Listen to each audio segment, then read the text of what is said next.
Portugal e a NATO. Qual é a importância e quais são os desafios desta relação? Vou tentar responder a essa pergunta no vídeo de hoje.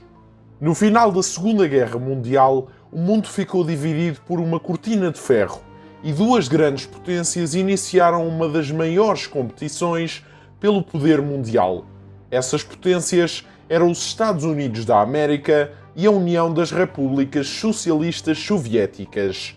Esta competição levou à criação de duas alianças estratégicas de defesa: a Organização do Tratado do Atlântico Norte, formada pelos Estados Unidos e os seus aliados, e o Pacto de Varsóvia, formado pela URSS e os seus aliados. Portugal foi um dos membros fundadores da OTAN, ou NATO em inglês, em 1949, tendo sido convidado principalmente graças à sua localização estratégica no Atlântico, em particular pela base aérea das Lajes nos Açores, usada ainda hoje.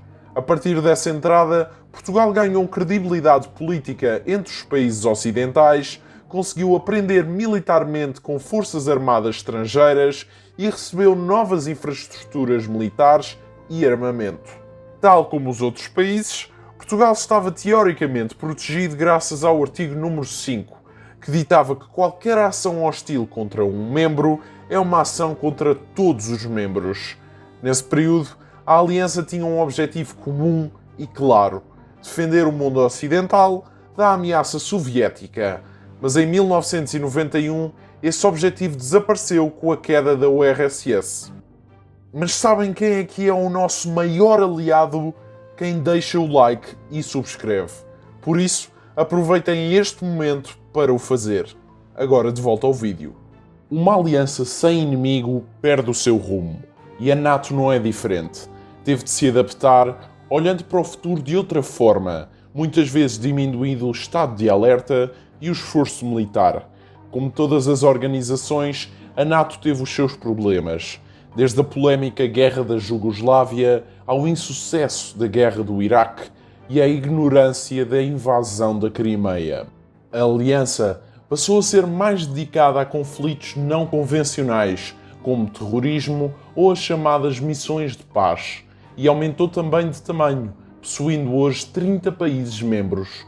Portugal participa atualmente em várias missões da NATO e possui no seu território várias infraestruturas desta organização, além de que muito do seu armamento importado é o resultado de concursos da NSPA, a empresa de aquisições militares da NATO. Muitas coisas mudaram, tanto em Portugal como na NATO, que hoje é sem dúvida a maior aliança militar do mundo.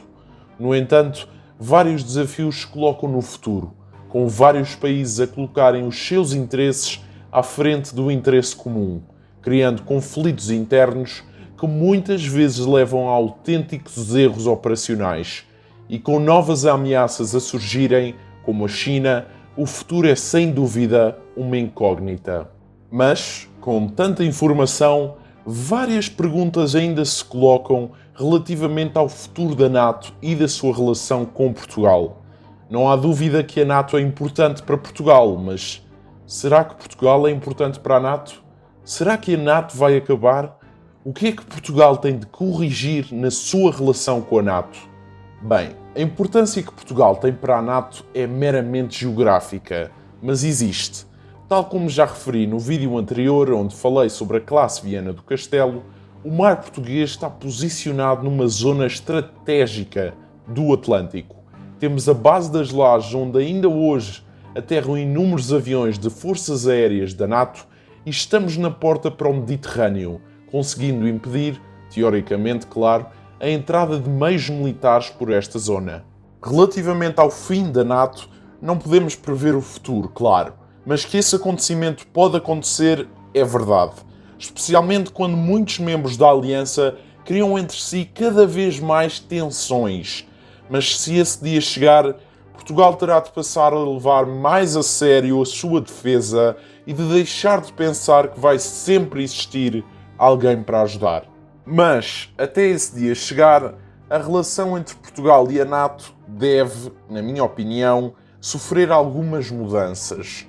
A primeira é que Portugal, em particular o Ministério da Defesa, deve analisar com cuidado em que conflitos vai envolver as Forças Armadas e se está ou não a enviar militares não por ordem da NATO, mas sim de algum dos seus membros. A segunda é que Portugal deve adequar a sua defesa para continuar a ter importância para a NATO, em especial conseguir o controle do mar português, por onde, por exemplo, a frota do norte da Marinha Russa passa muitas vezes. Tudo isto é a minha opinião, com que vocês podem não concordar, mas algo para mim é claro. Se Portugal quer ter uma relação equilibrada com a NATO, estes aspectos têm de ser pelo menos considerados. A NATO é, sem dúvida, excelente a manter a paz internacional, que penso que seja o nosso objetivo.